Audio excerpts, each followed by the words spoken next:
ఎవరైనా కానీ పార్టీ అధ్యక్షులు అంటే వాళ్ళిద్దరే, కర్త కర్మ వాళ్ళే కదా, వాళ్ళిద్దరే. వాళ్ళు ఇవ్వాలనేది కాడికి ఎందుకో మాకు ఇవ్వలేకపోయారు. ఇప్పటికైనా మేమేమంటున్నామంటే, అయ్యా మీరు వచ్చేసి పులివెందుల సెగ్మెంటు జగన్మోహన్ రెడ్డి 1800 కోట్లు 2000 కోట్లు తెచ్చి చేసినాడు అంటున్నారు. అయితే ఇవన్నీ అసంపూర్తిగా నిలబడిపోయిన పనులు. ఏ ఒక్కటి ప్రజలకు ఉపయోగపడే స్కీమ్ ఫుల్ఫిల్ లేదు.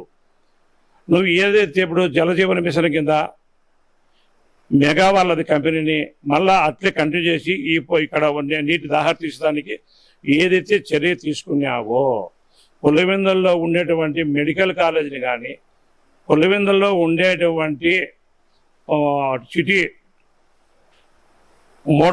మోడల్ టౌన్లో ఉండేది కాంప్లెక్స్ ఉంది, దాన్ని కానీ క్రికెట్ స్టేడియం ఇవన్నీ చేర్చి ప్రజలకు దగ్గర అయ్యేదానికి అవకాశం ఉంటుంది.